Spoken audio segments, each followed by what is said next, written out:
एक शादी वाले घर की 2 बेटियों की हत्या हुई और एक 6 साल की बच्ची गायब थी। इस केस का खुलासा हम आज करेंगे।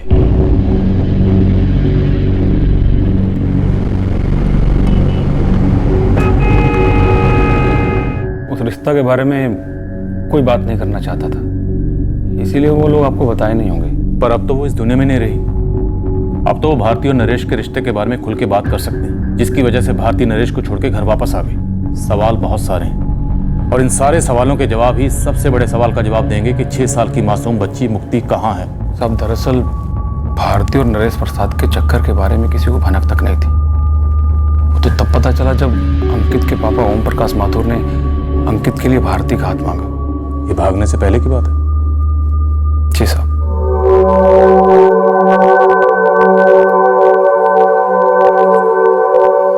भारती बेटा, वो अपने ओम प्रकाश माथुर जी का बेटा अंकित है ना?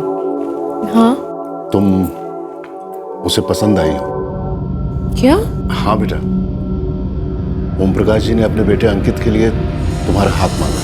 बहुत अच्छा लड़का है बेटा, पुरानी जान पहचान है, पापा की दोस्ती भी है। लड़का जी हमको बहुत पसंद है।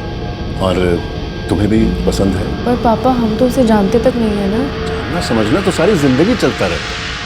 तो मैं ओम प्रकाश जी को हाँ कर दें? हाँ कह दीजिए। अब इससे क्या पूछ रहे हैं? हमें लोग कितना शर्मा रही है। उसके बाद तिवारी परिवार और माथुर परिवार के बीच बात आगे बढ़ी और लगभग 15 दिन के बाद भारती घर छोड़कर चली गई। नरेश प्रसाद के साथ? हमको माफ कर दीजिए पापा, हम घर छोड़ के जा रहे हैं। हमारे अंदर आप सबको सच बोलने की हिम्मत नहीं है। और सच ये है कि हम नरेश से प्यार करते हैं। हम जानते हैं ये जानकर आप सभी को तकलीफ होगी, लेकिन हम जिंदगी भर की तकलीफ उठाने के लिए तैयार नहीं हैं। अंकित या किसी भी और से शादी करेंगे तो हम उसकी और अपनी दोनों की जिंदगी बर्बाद करेंगे, और नरेश की भी। नरेश से शादी करेंगे तो कम से कम हम और वो तो खुश रहेंगे। इसलिए हम नरेश से शादी कर रहे हैं पापा। आशीर्वाद तो आप देंगे नहीं, बस नफरत मत करना हमसे। भारती।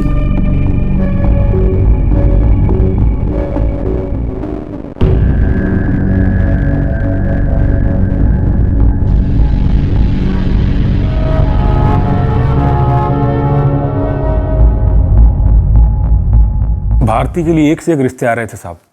एक तो काफ़ी खूबसूरत थी, ऊपर से ग्रेजुएट भी थी। और उसने किसको चुना? एक 8वीं फेल मजदूर नरेश प्रसाद को। उनकी दुकान में काम करता था। मुकेश काका और उनके परिवार की हालत खराब हो गई थी। भारती की अंकित के साथ शादी जबरदस्ती करवाई जा रही थी? नहीं साहब, जबरदस्ती तो बिल्कुल नहीं थी, बल्कि भारती तो काफ़ी खुश थी। भारती को वापस कैसे लाया गया? नरेश के साथ कुछ मारपीट हुई थी? उन लोगों के बीच में क्या हुआ ये तो हमको मालूम नहीं, पर हाँ, मुकेश काका ने भारती से बात की थी और उसे मना लिया था, और 1 महीने के भीतर भीतर भारती घर वापस आ गई थी।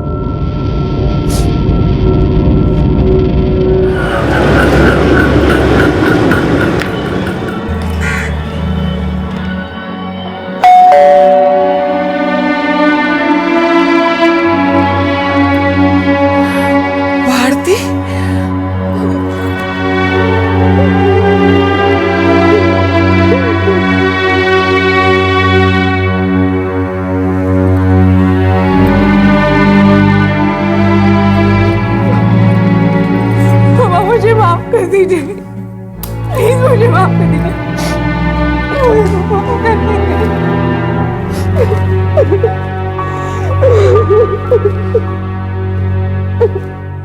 भारती के घर वापस लौटने के बाद उसकी शादी अंकित के साथ तय की गई। अंकित और उसके पेरेंट्स, क्या ये लोग भारती और नरेश प्रसाद के अफेयर के बारे में जानते थे? जानते थे साहब, उन्हें सब मालूम था।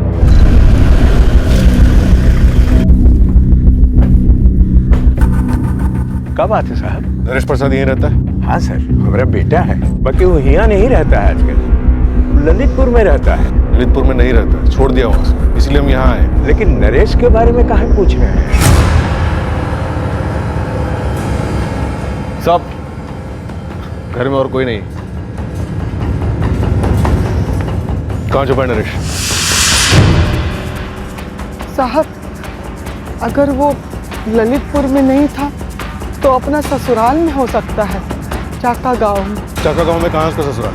ये तो पता नहीं है साहब, कहे कि हम कभी गए नहीं वहाँ। आप काहे पूछ रहे हैं साहब हमें नरेश के बारे में? शायद खून किया उसने, वो भी दो।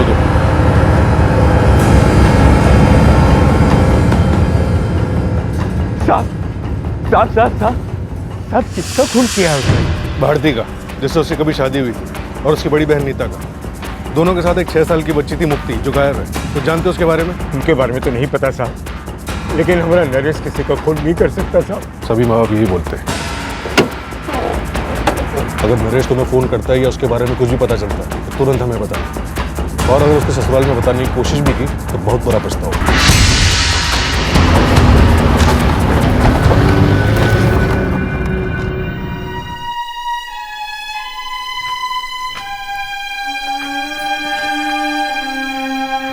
बाबूजी, ये आपकी बहू है भारती।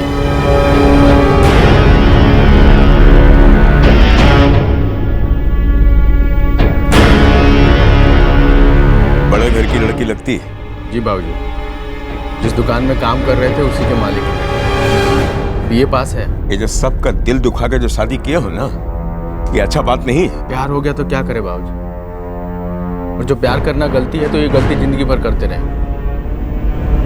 जेब से गरीब है तो दिल से भी गरीब है। भारती तो नरेश को छोड़कर पहले ही चली गई थी। उसका बाद नरेश अपना मर्जी से राखी से शादी कर लिया था। ये जो इश्क का रोग होता है ना नरेश के माई, एक कुत्ते की दुम की तरह होता है जो कभी सीधी नहीं होती। इतना वक्त हो गया, अब क्यों क्या 1.5 साल से दबा जज्बात का लावा अचानक उमड़ आया था? नरेश अब एक शादीशुदा आदमी था और अंकित और भारती अपनी नई जिंदगी शुरू करने जा रहे थे। तो फिर नरेश और भारती के रास्ते फिर से किस मोड़ पर मिल गए? इस बात में दो राय नहीं थी कि नरेश का इस हत्याकांड से कोई ना कोई कनेक्शन जरूर था, लेकिन किस हद तक था ये वक्त ही बताने वाला था। और वक्त निकलता जा रहा था। एक 6 साल की बच्ची अब तक गायब थी।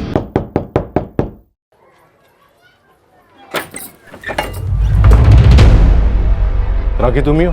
नरेश प्रसाद की पत्नी? जी। नरेश कहाँ है? बाजार गए हैं वो तो, अभी आते ही होंगे।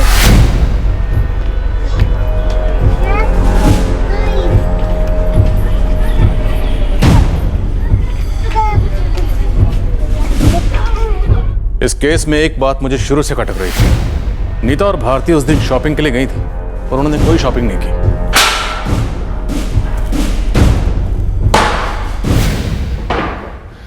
साहब, हमको यहाँ कहाँ बिठा रखा है? हमने क्या किया है? 15 दिसंबर रात 8:30 बजे भारती तिवारी के फोन पर एक कॉल किया गया था। वो कॉल एक पीसीओ से किया गया था। पीसीओ एक किराने की दुकान में है और किराने की दुकान ललितपुर में है, और ललितपुर तुम्हारे घर के बहुत करीब। साहब, हमें कुछ मालूम नहीं है। हमें मालूम है कि भारती को वो कॉल तुमने किया था। अब तुम ये बताओ कि भारती के साथ तुमने और क्या क्या किया? साहब, भारती के साथ हमने ब्याह किया था पूरी ईमानदारी के साथ 1.5 साल पहले। उसके बाद वो हमें छोड़कर चली गई। हमारा रिश्ता टूट गया। उसके बाद कोई संबंध नहीं था। और अब हम एक शादीशुदा आदमी है साहब। तो उस शादीशुदा आदमी ने 14 दिसंबर की रात को अपनी पत्नी को जबरदस्ती मायके क्यों भेजा? नरेश यहाँ कब से रह रहे हैं? याद नहीं साहब। तुम दोनों यहाँ कब से रहने के लिए आए? हम दोनों साथ नहीं आए थे। हम 14 तारीख को आए थे और वो 16 तारीख को आए थे साहब। ऐसा क्यों? हमारे पति ने कहा कि अपनी माँ के यहाँ चले जाओ। हम आ गए। फिर 2 दिन बाद वो भी आ गए, बोले कि अब हम वहाँ नहीं रहेंगे। साहब, वो तो हमारी पत्नी राखी बार बार मायके जाने की जिद कर रही थी। अम्मा जी की याद आ रही है, अम्मा जी की याद आ रही है। तो 14 तारीख को जाने दिया हमने उसे। तुमने जाने नहीं दिया नरेश प्रसाद। तुमने अपनी बीवी को जबरदस्ती मायके भेजा। क्यों? क्योंकि तुम एक साजिश रचे हो। मुक्ति, नीता और भारती 16 दिसंबर को ये तीनों तुम्हारे घर आने वाले थे। क्यों को मत? हमें सब पता है, क्योंकि नीता और भारती के फोन रिकॉर्ड्स हमारे पास हैं और इनके फोन रिकॉर्ड के हिसाब से इनके फोन की आखिरी लोकेशन तुम्हारे घर के पास है। बोलो, ये तीनों तुम्हारे घर क्यों आने वाले थे और तुमने इनके साथ क्या किया? साहब भारती के साथ तो हमारा रिश्ता 1.5 साल पहले टूट चुका है। वो हमारे घर क्यों आएगी? और नीता और उसकी बेटी हमारे घर क्यों आएगी साहब? हमने तीनों का खून नहीं किया है। नरेश प्रसाद, मैंने तुमसे कब कहा कि तीनों मर चुके हैं? फहीम नगर नाले में हमें सिर्फ 2 डेड बॉडीज मिली, नीता और भारती की। मुक्ति अभी भी हमारे लिए लापता थी। ये हम पहली बार तुमसे सुन रहे हैं कि मुक्ति का भी कत्ल हुआ। इसका मतलब है नीता और भारती के साथ साथ तुमने मुक्ति का भी कत्ल किया। नरेश प्रसाद, सब कुछ सच सच बोलो, वरना मैं तुम्हारी खाल उधेड़ दूंगा। ऐसे कैसे छोड़ के जाने की बात कर रही हो भारती? शादी हो चुकी है हमारी। हम जिंदगी भर अपने माँ पापा को दुखी नहीं देख सकते नरेश। और हमें देख सकती हो, अपने आप को देख सकती हो। तुम ये सब भूल जाओ, सोचो कि कुछ हुआ ही नहीं। भारती, तुम जज्बात में आकर फैसला कर रही हो। ठंडे दिमाग से सोचो, ऐसे रिश्ते नहीं तोड़े जाते। 2 साल हम तुम्हारे ही ख्याल में रहे हैं बस। 23 साल से हम अपने घर वालों के ख्याल में हैं। 23 साल का खून का रिश्ता इतनी आसानी से नहीं तोड़ा जा सकता। 2 साल के जज्बात के जुनून को भुलाया जरूर जा सकता है नरेश। हमें माफ कर दो, तुम्हें दर्द नहीं देना चाहते, लेकिन हम अपने परिवार वालों को भी दर्द नहीं दे सकते। अपना ख्याल रखो और हमसे मिलने की कोशिश भी मत करना।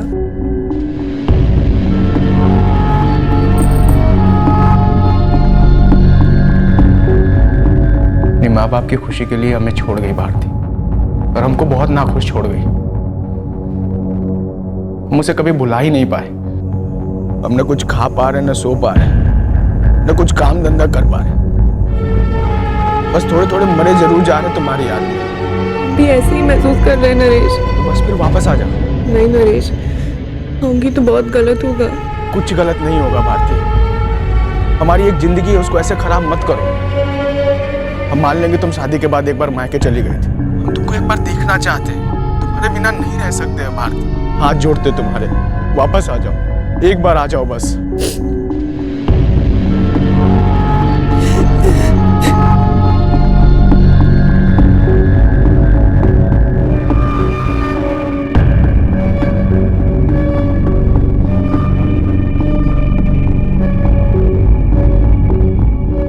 हम कभी अलग हुए नहीं साहब। दुनिया के लिए, उसके घर वालों के लिए, हमारे घर वालों के लिए हमारा रिश्ता टूट चुका था। पर असल में हमारा रिश्ता और मजबूत होता जा रहा था। तो 6 महीने पहले हमने राखी से शादी क्यों की? साहब वो शादी कोई शादी नहीं थी, वो तो हमारी मजबूरी थी। हमारे माँ बाबूजी ने हमारे ऊपर दबाव डाला था। हमारे लिए तो सिर्फ भारती ही थी। वो बीच बीच में हमसे मिलती रहती थी, लेकिन दोबारा से हमारी पत्नी बनने को तैयार नहीं थी। लेकिन तुम तैयार थे राखी के साथ अधूरा और बेईमान रिश्ता जोड़ने के लिए। नहीं नहीं नहीं नहीं नहीं साहब, राखी के साथ हमारा कोई रिश्ता नहीं है। वो तो हमारी बदनसीबी है। रिश्ता तो सिर्फ हमारा भारती के साथ था, और हम मिल भी रहे थे। लेकिन एक दिन अचानक उसने कहा, आज के बाद हमारा कोई रिश्ता नहीं होगा, फोन पे भी नहीं। काहे? क्योंकि हमारी सगाई हो चुकी है और जनवरी में हमारी शादी है। सगाई शादी?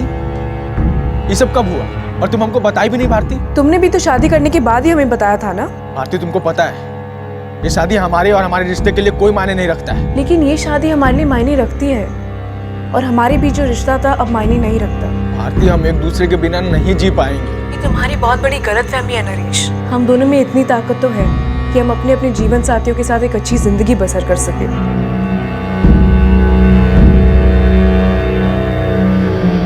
भारती ने हमारा फोन उठाना बंद कर दिया था, हमारा नंबर ब्लॉक कर दिया। फिर हमने हमारा फोन हमेशा के लिए बंद कर दिया।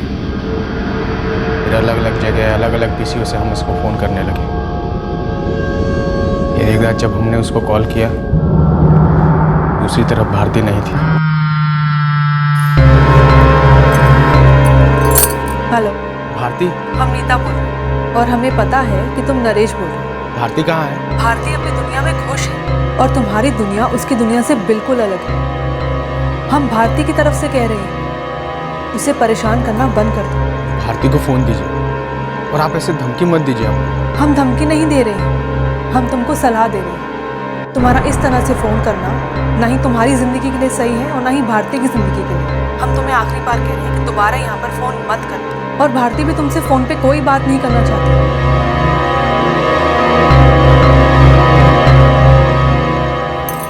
ये सब बंद करो भारती। दीदी, हम भी उसे अपने दिल से, ज़िंदगी से, हर जगह से निकालना चाहते हैं, लेकिन वो बार बार फ़ोन करता रहता है, फिर हमारे लिए बहुत ही मुश्किल हो जाता है। भारती, ये जानते हुए भी कि तुम्हारा और नरेश का रिश्ता रह चुका है, अंकित तुमसे शादी कर रहा है क्योंकि वो तुम पे भरोसा करता है। उसका भरोसा यूं मत तोड़ो। हाँ दीदी, हम पूरी कोशिश नहीं। आज के बाद तुम्हारी जिंदगी से नरेश नाम का पन्ना फाड़ कर फेंक दो। ये तुम्हारे पास आखिरी मौका है। अगर दोबारा तुमने कोई भी गलत काम किया तो वो गलती नहीं होगी, गुनाह होगा, क्योंकि नरेश की भी शादी हो चुकी है। कम से कम उसकी बीवी के बारे में तो सोचो। फिर क्या हुआ? 15 दिसंबर की रात को तुमने भारती को फिर से फोन किया। नेताजी, बस एक आखिरी बार हमको उससे मिलने दीजिए। ऐसे फोन पर रिश्ता नहीं तोड़ पाएंगे हम उससे। पागल हो गया का नरेश? 1 महीने बाद भारती की शादी है। एक आखिरी बार उसको हम अपनी आंखों से देखना चाहते हैं। हमको पता है जिंदगी में अब हम उसको देख नहीं पाएंगे, मिल नहीं पाएंगे। बस इतना रहम करिए हमारे ऊपर। आंख से खेल रही हो तुम भारती? क्यों मिलना है उसे तुम्हें, वो भी शादी से 1 महीना पहले? दीदी, हमारे और नरेश के बीच में कुछ नहीं है, तो उसे ये सब फोन पे बता दो। उसे मिलने की क्या जरूरत है? दीदी, आखिरी बार हम उसे आमने सामने मिलके बोल देते हैं, तभी ही वो हमारी बात का यकीन करेगा कि दिल से हमने इस रिश्ते को तोड़ दिया है। दीदी, ये हमारी जिंदगी की उसके साथ लास्ट मीटिंग होगी। हमें तुम पर भरोसा है, उस पर भरोसा नहीं है, इसलिए हम तुम्हारे साथ चलेंगे। मना मत करना। भारती और नरेश की आखिरी मुलाकात होने जा रही थी। जज्बात, यादें, फर्ज, भरोसा, इन सभी के बीच खींचातानी होने जा रही थी। ये विस्फोटक मुलाकात आपे से बाहर ना जाए, इसलिए बतौर अंकुश भारती की बड़ी बहन नीता भी उसके साथ गई और बदकिस्मती से अपनी 6 साल की बच्ची मुक्ति को भी अपने साथ ले गई। हम बस उसे अलविदा कहना चाहते थे, आखिरी बार। लेकिन भारती को देखकर हमारे बस जज्बात उमड़ गए। जज्बात नहीं नरेश प्रसाद, जेलसी, जलन, द्वेष, ईर्ष्या तुम्हारे अंदर का जहरीला लावा उमड़ा है।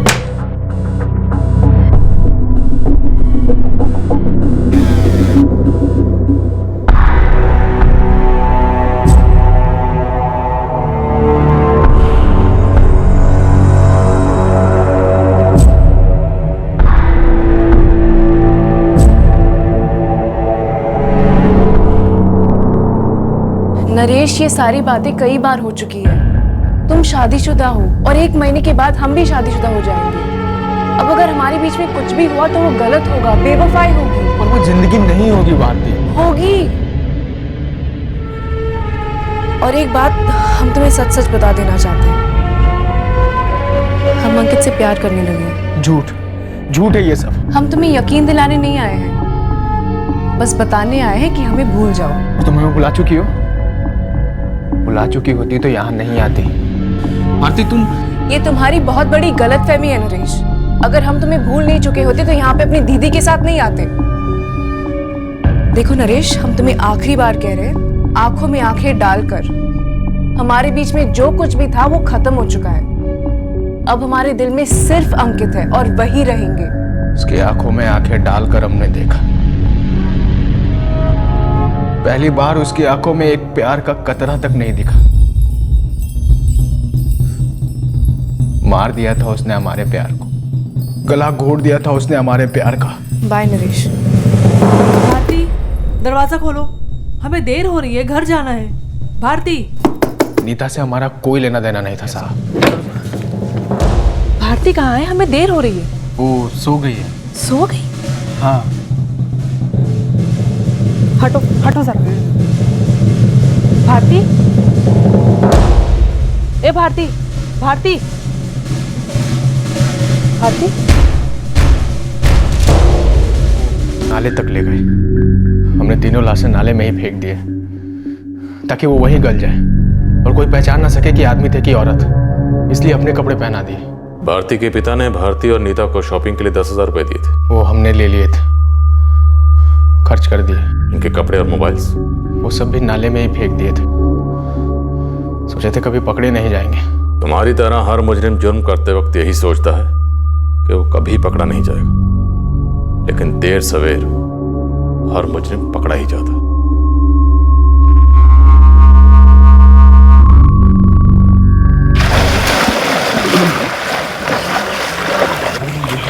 मुक्ति की लाश के लिए दोबारा से नाले में सर्च ऑपरेशन लॉन्च हुआ। भारती और नीता के माता पिता और भाई को यकीन ही नहीं हो रहा था कि 16 दिसंबर की सुबह दोनों बहनों ने उनसे झूठ बोला था कि वो शादी की शॉपिंग के लिए जा रही हैं। वो ये मान ही नहीं पा रहे थे कि नरेश को छोड़ने के बाद भी भारती का उसके साथ अफेयर चलता रहा। अंकित और उसके परिवार को भी इस बात से बहुत बड़ा धक्का लगा जब उन्हें पता चला कि भारती का नरेश से भारती के वापस आने के बाद भी अफेयर चलता रहा था। दीपक अपनी पत्नी नीता को खोने के बाद उम्मीद लगाए बैठा था कि उसे उसकी बेटी मुक्ति जरूर मिलेगी, पर मुक्ति की मौत की खबर ने दीपक को पूरी तरह से तोड़ दिया। नरेश की पत्नी राखी कुछ सोच ही नहीं पा रही है। उसे नरेश की जिंदगी के इस पहलू के बारे में भनक तक नहीं।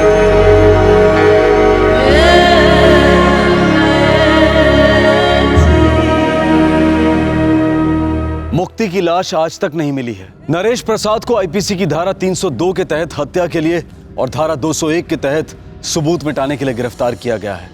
इस वक्त वो जुडिशियल कस्टडी में है। काश भारती ने उसी वक्त इस रिश्ते को हमेशा के लिए खत्म कर दिया होता जब वो नरेश से शादी तोड़कर अपने माँ बाप की खुशियों की खातिर घर लौटी थी। काश भारती ने रिश्ता तब खत्म कर दिया होता जब भारती को पता चला था कि नरेश ने शादी कर ली है। काश भारती ने तब इस रिश्ते को हमेशा के लिए क्लोज कर दिया होता जब उसकी अंकित के साथ सगाई हो गई थी। काश उस दोपहर वो तीनों नरेश से फेस टू फेस मिलने जाते ही नहीं, फोन पर ही ब्रेक ऑफ काफी समझा जाता। जज्बात की आंधी में काश वाले सवालों के जवाब शायद ही कभी मिलते हैं, पर ये सवाल तब उठते हैं जब वो आंधी भयंकर तबाही मचा जाती है, जिंदगी भर का गम दे जाती है। लेकिन जुबैदा खान महज 19 साल की लड़की, भोली, दुनियादारी से अनजान, छोटी सी उम्र में बहुत कुछ देखा सहा उसने। जिंदगी ने कभी उसे वक्त ही नहीं दिया ये सोचने का कि काश। तुम जुबैदा हो ना? नाजायज लड़की है वो।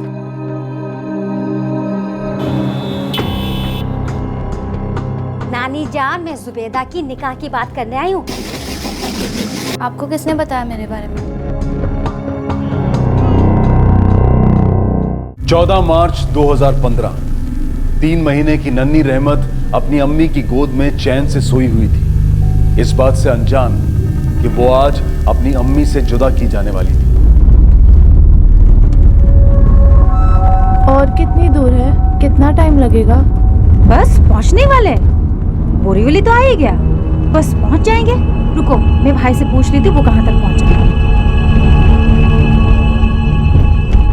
हेलो, हाँ भाई, कहाँ पहुँचा तू? अच्छा अच्छा अच्छा, हम 5 मिनट में पहुँचने वाले हैं। हाँ।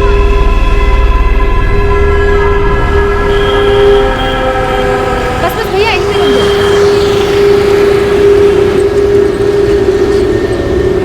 भैया आप यहीं पे रुकना, हम थोड़ी देर में आते हैं, फिर इन दोनों को उनके घर छोड़ देते। जल्दी आइएगा, पार्किंग का थोड़ा लफड़ा है। हाँ हाँ जल्दी आएंगे, चलो जल्दी दीदी।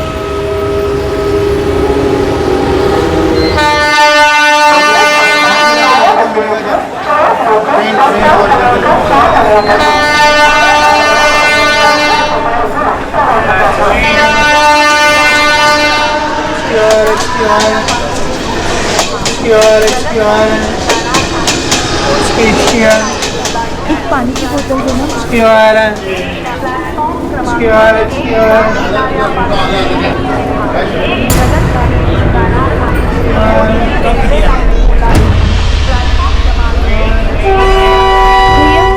अभी मेरे साथ इधर एक लड़का खड़ा था, आपने उसको देखा? नहीं देखा मैंने।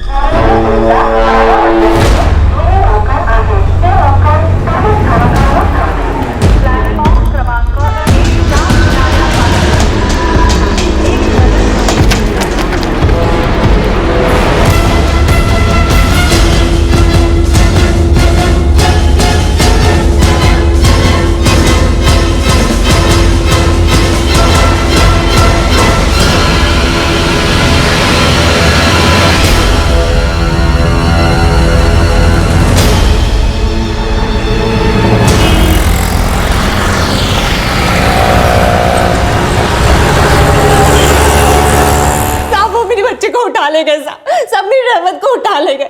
अब कुछ भी कीजिए, मेरी रहमत को ढूंढिए। मेरे साथ धोखा किया उन्होंने, साहब मेरे साथ धोखा किया। शांत हो जाओ, शांत हो जाओ। ये बताओ कौन थे वो लोग? तुम क्यों गई थी स्टेशन उन लोगों के साथ? कौन थी वो औरत? अब मैं नहीं जानती वो औरत कौन थी। वो मुझे बोरीवली स्टेशन लाई थी अपने भाई से मिलाने के लिए। कह रही थी कि उसका भाई मुझसे निकाह करना चाहता है। मेरी रहमत चाहिए साहब, मुझे मेरी रहमत चाहिए। नाम क्या था उस औरत का? नहीं मालूम साहब, कुछ नहीं मालूम। तुम उस औरत के साथ उसके भाई से मिलने गई थी, शादी की बात करने, और तुम्हें ये नहीं मालूम वो औरत कौन थी, उसका भाई कौन था? तुम होश में तो हो जुबेदा? तुम्हें पता है तुम क्या बोल रही हो? मैं सच कह रही हूँ साहब, मुझे कुछ नहीं पता। उसने मुझे पैसे दिए थे पानी लाने के लिए, मैं पानी लेकर आई, उतनी देर में वो मेरी रहमत को उठा ले गई साहब, मेरी बच्ची। शुरू से बताओ हुआ क्या? कौन थी वो औरत? तुम उससे कहाँ मिली? आज मैं उससे पहली बार मिली। वो मेरे घर आई थी दोपहर को मुझसे मिलने के लिए। घर कहाँ है तुम्हारा? दगरवाड़ी में।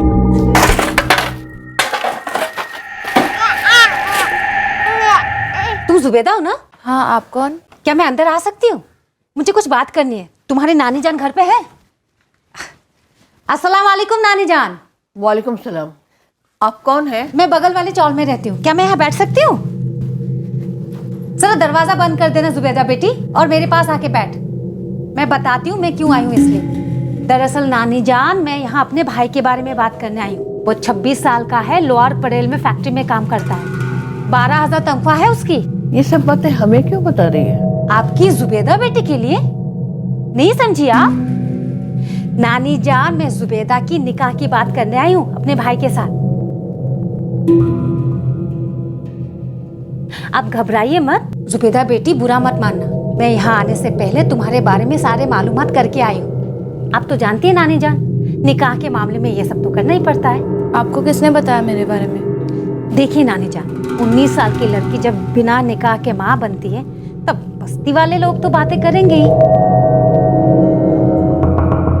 मेरी बातों का बुरा मत मानना जुबेदा बेटी, लेकिन मेरा खुदा जानता है मेरा इरादा बिल्कुल नेक है। मेरा भाई तुझसे निकाह करना चाहता है, वो रहमत को भी अपनाने के लिए तैयार है। नानी जान, आप ही सोचिए, दुनिया के ताने सुन सुन के कब तक जिएगी ये? जुबेदा बेटी, मैं तुम्हारे झिझक समझती हूँ। मैं अचानक से तुम्हारे घर पे तुम्हारे निकाह की बात लेके आ गई, लेकिन बेटा देखो, जिंदगी में जैसे अचानक से चीजें बिगड़ जाती है ना, कभी कभी सुधर भी जाती है। इसी का नाम तो जिंदगी है। हमें सोचने का थोड़ा वक्त दीजिए। जरूर नानी जान, और मैं तो कहती हूँ 10 नहीं 100 बार सोच लीजिए।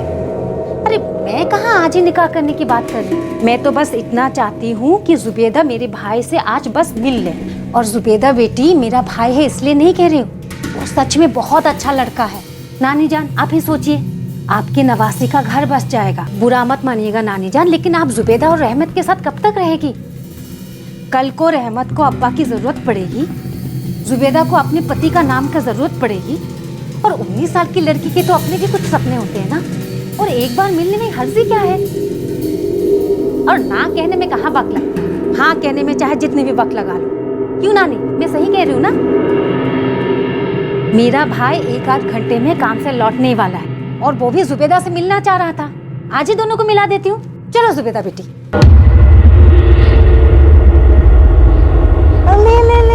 ले। और वैसे भी वो बोल रहा था वो दोनों से मिलना चाहता है। बोलने में बड़ी तेज थी वो औरत। मैं और नानी तो कुछ कह ही नहीं पाए। वो बस इसी जिद पर अड़ी थी कि मैं एक बार उसके भाई से मिल लूं। नानी ने भी कहा कि मिलाओ, और मैं मान गई। मैंने रहमत को अपने साथ लिया।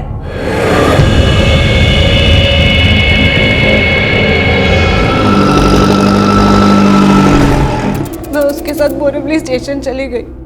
फिर उसने कहा कि उसका भाई बस स्टॉप पे मिलेगा। फिर हम बस स्टॉप पे आए। फिर उसने मुझे पैसे दिए पानी लाने के लिए। मैं और उसका मुंह बोला भाई पानी लाने के लिए स्टेशन चले आए। मैंने पानी लिया और मैं पलटी, और मैंने देखा कि उसका भाई नहीं था। मैंने यहाँ वहाँ ढूंढा, मुझे उसका भाई नहीं मिला। तब मुझे समझ आया कि मुझसे बहुत बड़ी भूल हो गई है। मैं दौड़ी, मैं बस स्टॉप पर आई, लेकिन तब तक वो मेरी रहमत को लेकर भाग चुके थे। तब वो मेरी रहमत को चुरा ले गए। जुबेदा, ये बताओ कौन से प्लेटफॉर्म पे थे तुम लोग? Platform 6A। तुम ऐसे ही उस औरत के साथ चली आई? तुमने उससे उसका नाम तक नहीं पूछा? नहीं साहब, नहीं पूछ पाई, मैं कुछ नहीं पूछ पाई साहब। मेरी बच्ची बहुत छोटी है, पता नहीं क्या करेंगे बेटा। रहमत का कोई फोटो है तुम्हारे पास? नहीं, फोटो नहीं है मेरे पास साहब। वो 3 महीने की है साहब, वो कुछ भी कर सकते हैं मेरी रहमत के साथ। पता नहीं क्या करेंगे साहब, मेरी रहमत को ढूंढिए। शिंदे, जुबेदा को घर भेज दो और पता लगाओ इसके बारे में, क्या वाकई में इसकी कोई बेटी है? क्योंकि कहानी तो बड़ी अजीब है इसमें। हाँ सर, वो तो है। एक अनजान औरत जिसका चेहरा तक उसने नहीं देखा, उसके साथ वो अपने लिए लड़का देखने चली गई। मुझे लगता है पूरी कहानी मनगढ़ंत है, कोई बच्ची किडनैप नहीं हुई, कुछ और ही कांड किया इसने। लेकिन स्टेशन के बाहर खड़ी भीड़ इसको यहाँ ले आई तो हमारे सामने बताने के लिए इसने ऊटपटांग कहानी बना ली। पता करता हूँ सर, उसकी बात में कितनी सच्चाई है और कितनी कहानी।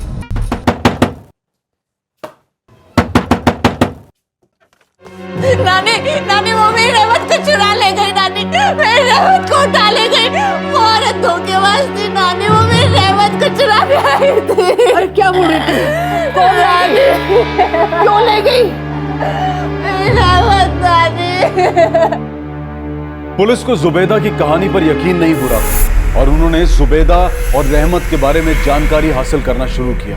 मैडम जी, नाजायज लड़की है वो। कौन, जुबैदा या रहमत? जुबेदा का तो पता नहीं, बस इतना पता है कि जुबेदा के माँ बाप कई साल पहले गुजर गए थे, तब से वो अपनी नानी के साथ रहती है। लेकिन मैं तो रहमत की बात कर रही थी आपसे। रहमत की माँ है ना जुबैदा? हाँ, लेकिन रहमत का बाप कौन है कोई नहीं जानता, शायद जुबेदा को भी पता नहीं होगा। काम क्या करती है जुबैदा? कचरा चुनती है, दिन भर कचरे में ही रहती है। बड़ी बेशरम है वो, मटके जैसा पेट लेके पूरे बस्ती में घूमती रहती थी वो। Sir, Borivali platform number 6A का सीसीटीवी फुटेज मिल गया है। पता नहीं साहब अब किससे क्या रिश्ता था, पर पूरी बस्ती थू थू करती थी जुबैदा पर। जब ये बच्ची पैदा हुई थी, बिना शादी के पैदा हुई थी बच्ची, नाजायज। अभी 3 महीने पहले पैदा हुई थी बच्ची। ये बाजू का म्युनिसिपल अस्पताल है उधर। किसकी बच्ची थी? मुझे क्या साहब, किसी को नहीं मालूम किसकी बच्ची थी। किसने अगवा किया होगा जुबैदा की बच्ची को? बस्ती में किसी के साथ दुश्मनी थी? बनती तो किसी के साथ नहीं थी, लेकिन दुश्मनी भी किसी के साथ नहीं थी साहब। पर साहब, अगवा तो अमीरों के बच्चे होते हैं, इस कचरा चुनने वाली की बच्ची को कोई क्यों चुराएगा? तो तू कहना चाहता है कि जुबैदा ने अपनी बच्ची को जानबूझ कहीं छोड़ दिया या किसी को दे दिया? साहब मैं ये कह रहा हूँ, अब नाजायज बच्चे से छुटकारा पाने के लिए कोई कुछ भी कर सकता है।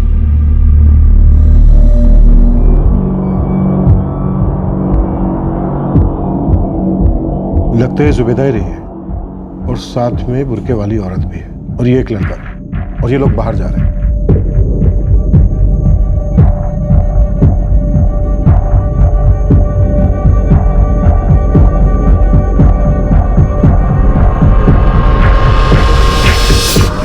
इसका मतलब जुबैदा जो कह रही थी वो बात सही थी, वो अपनी बच्ची को बुरके वाली औरत के साथ स्टेशन लेकर गई थी और वो औरत उसकी बच्ची को लेकर चली गई। लगता है किडनैपिंग का ही केस है। लेकिन सोचने वाली बात यह है कि किसी को एक गरीब लड़की की बच्ची को किडनैप करके मिलेगा क्या? अगर जुबैदा की कहानी सच भी हुई तो भी वो इतनी आसानी से उस औरत की बात क्यों मान लेगी और इतनी लापरवाही से अपनी बेटी उसे सौंप देगी? यही तो मैं भी जानना चाहता हूँ शिंदे, क्या जुबैदा सच में उस बच्ची की मां है? सर, बच्ची जुबैदा की ही थी। 3 महीने पहले डगरवाली म्युनिसिपल हॉस्पिटल में बच्ची की डिलीवरी हुई थी। तो जुबैदा जिस कबाड़ी वाले फरदीन को सामान बेचती थी, उसने बताई ये बात। जुबैदा के पड़ोसियों से बात हुई, उन्होंने बताया कि बच्ची की माँ जुबैदा ही थी, लेकिन सब बच्ची के बाप के बारे में किसी को कुछ भी नहीं मालूम। सर, बस्ती वाले तो बच्ची को नाजायज कहते थे, इसलिए काफी ताने भी मारते थे जुबैदा और उसकी नानी को। सर, कहीं ऐसा तो नहीं कि जिल्लत और जिम्मेदारी दोनों से बचने के लिए जुबैदा ने ये सब किया हो? शायद उसने खुद अपनी बच्ची को उस औरत के हाथों बेच दी हो। नानी, मुझे मेरी रहमत वापस चाहिए, मुझे मेरी बच्ची वापस चाहिए नानी। ये भी तो हो सकता है कि जुबैदा को उसकी बच्ची चाहिए ही नहीं थी, शायद वो अपनी बच्ची को बेचना चाहती थी, लेकिन दिखाना ये चाहती थी कि उसकी बच्ची रहमत को कोई लेकर भाग गया है।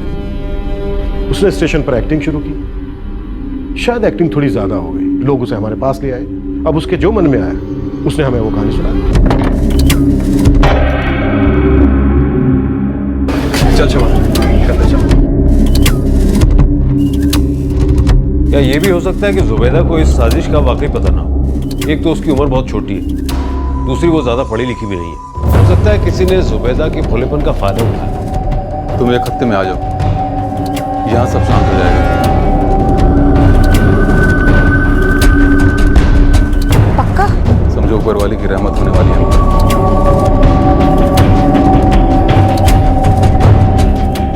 अगर हमें जुबैदा की बच्ची रहमत को ढूंढना है तो सबसे पहले हमें इस आदमी को ढूंढना होगा। ये मिलेगा, मुंह खोलेगा तो इस केस के राज खुलेंगे। और पता करो कि रहमत का बाप कौन है।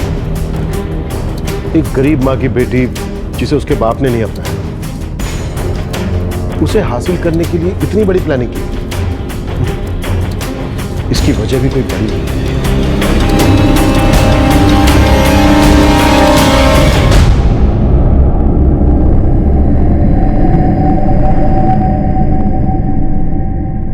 क्या जुबैदा के आंसुओं में सच्चाई थी? क्या वो एक साजिश का शिकार थी या वाकई किसी ने उसकी बच्ची को चुरा लिया था? अगर ऐसा था तो किसने किया था यह अपहरण? और रहमत के अपहरण के पीछे आखिर वजह क्या थी? क्या जुबैदा के किसी करीबी का इसमें हाथ था? क्या पुलिस इन्वेस्टिगेशन इन सवालों के जवाब ढूंढ पाएगी या फिर और नए सवाल खड़े होंगे? ये हम जानेंगे कल रात 11 बजे इस केस के दूसरे और आखिरी भाग में। आपसे फिर मुलाकात होगी, तब तक सतर्क रहें, सुरक्षित रहें और देखते रहें क्राइम पेट्रोल सतर्क। सबक एक को सीख हम सबको। जय हिंद। इस तरह के और भी एपिसोड देखने के लिए हमारे चैनल को सब्सक्राइब करें और बेल आइकन दबाना ना भूलें।